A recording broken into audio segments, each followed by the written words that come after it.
In this video, we'll show how to create an HTML service using the Player IDE and then upload it to the Service Manager to invoke it as an API.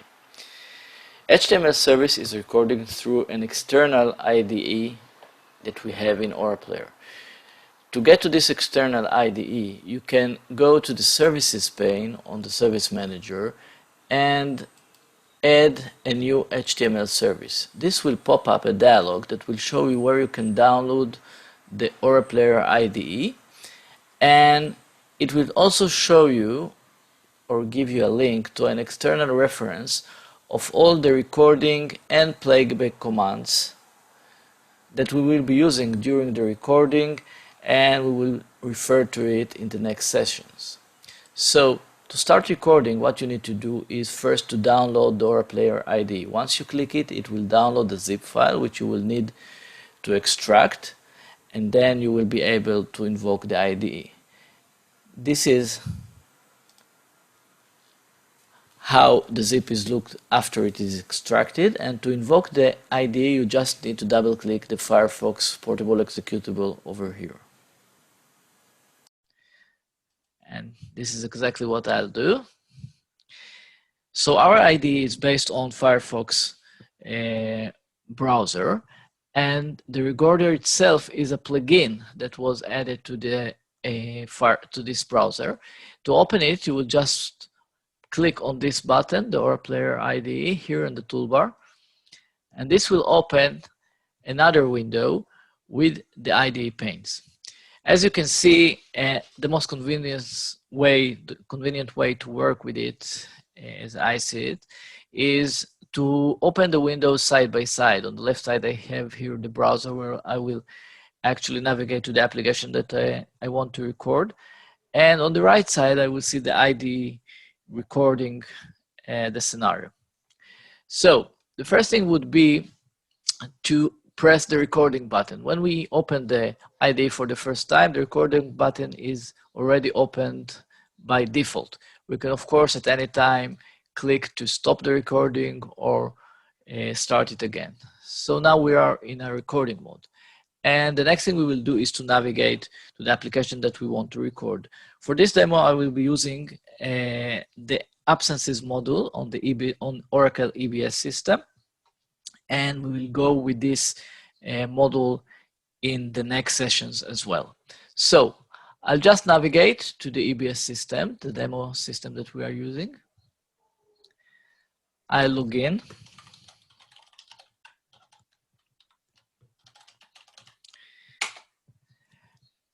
And this will get me to the home page of the EBS system.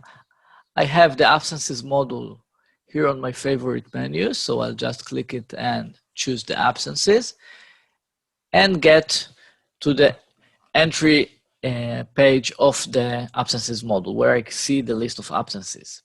On the right side, you can see that the recorder already captured all the actions that I've done with the absences system. I'll stop the recording at this point and let's see what we have on the IDE. The IDE is constructed of few panes.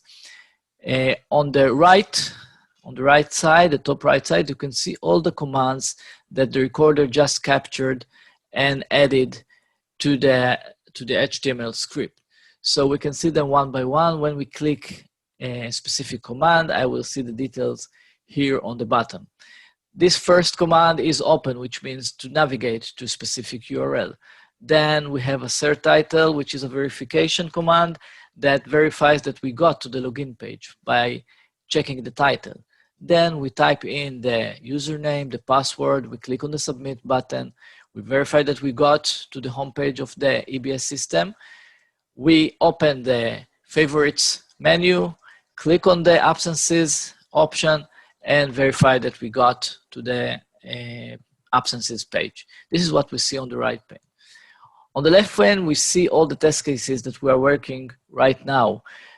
Currently, we just opened the IDE, so we don't have anything, only the new test case, but we can add open test cases that we have already recorded in previous recordings. We can delete open test cases, etc. So this is what we have on the left side, and on the bottom, we have a few tabs that we will be using during the playback of the recording. So the first thing I can do is just run the recording to see that it plays okay inside the IDE. Here on the top, I have the toolbar with a few buttons that we will go over. So the first one will be just play the current test. And here I can see that it just plays the test to see that everything is okay. As any IDE, I have the option of adding breakpoints and going and playing the recording with steps.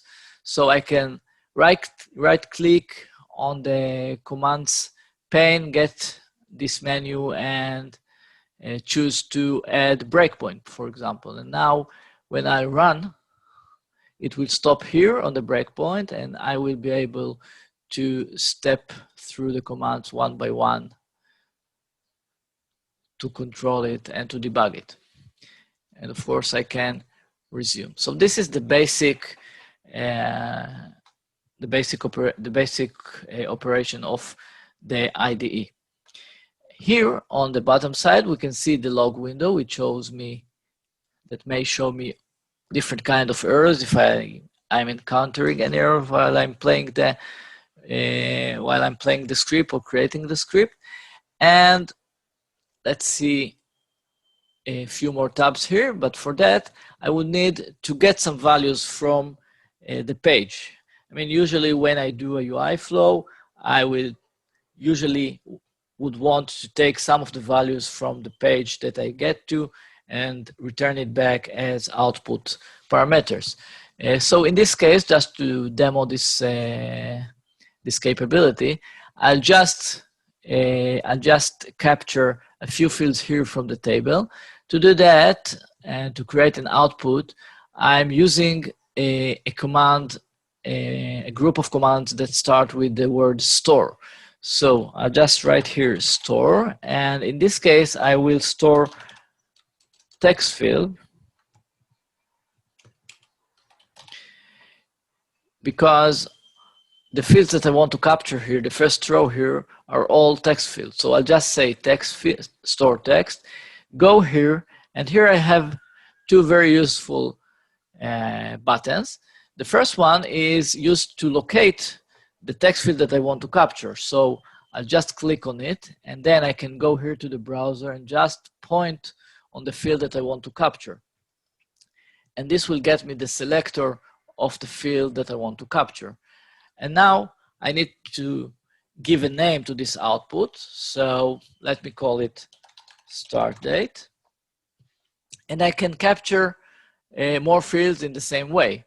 And to do that in a faster way, I can just copy this line and paste it a few times and only change the field. So I'll get to the next line, I'll press the select, and now I will choose the end date. I will change the name here. Let's do it for another field. This will be absence type. And the last one, let's take this one and let's call it absence days. So we saw the select button, which helps us to point on specific field. We also have the find button. When we stand on a command and we press the find button, it will show us which field we are getting the output from. So the select and find buttons are very useful when working with the IDE. Now, when I'll run this script again, we have the breakpoint here. Let's remove it and resume. After getting to the page, it will also get the outputs of these fields on the first line. And how can I see these outputs? I can go here to the stored vars tab, and I'll find all the values here. So in this way, I can verify that all the outputs that I wanted to catch are captured correctly. And I have here two additional tabs, which are more for documentation. When I'm adding a command manually, like when I'm, for example, selecting the store command, I can go here to the reference and get documentation for this command. I can see that the name is store text, and the first parameter is the locator of the field, how I can find it on the DOM, and then the variable names, etc. So now we have a script that we just recorded. Let's remove this empty line. And the next thing to do would be to save this test. So I'll just save it, file save test case or Control S. And let's save it on our system somewhere. Let's put it here. I'll create a new folder called Demo IDE.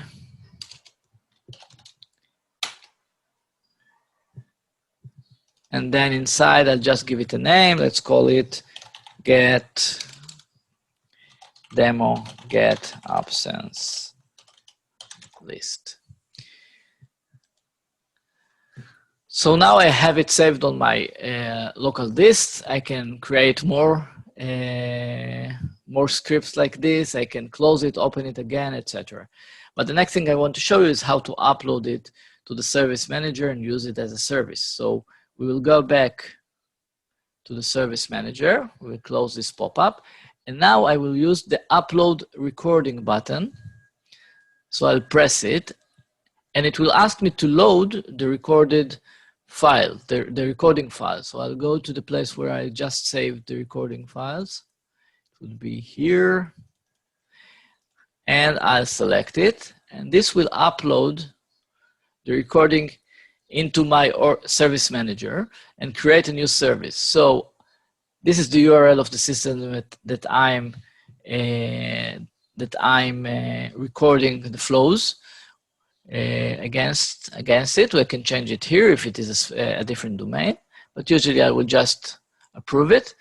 And now I get the page in which I set all the details of the service. So the name would be the name that I've just chosen, that I just chose for the file that I recorded. I can put a description. And I can see here the input files that I've been using in this flow. In my case, it was the login, the username and the password, the login details. And I can also see all the outputs that I've just set in the recorded script, the start date, end date, absence. We can change the label here. We can remove some of them, etc. We won't go over all the details right now. I just want you to get a general impression of how this is done. And we have a few advanced details we won't go through right now. And now we can just create the service. So we will go here, press create service, and we have it in our service manager. And now that we have it here, we can test it. So I'll just press the test button. I can change the default values that I've been using for the login and put other values. I can remove the default values if I want. I don't want it to be visible. And then I can press the run test. This will invoke the flow. And you can see that I succeeded running the flow. And you can also see that I've got back the response from the absences table as expected. So this is how you create an HTML script and load it to the service manager with Aura Player. Thank you.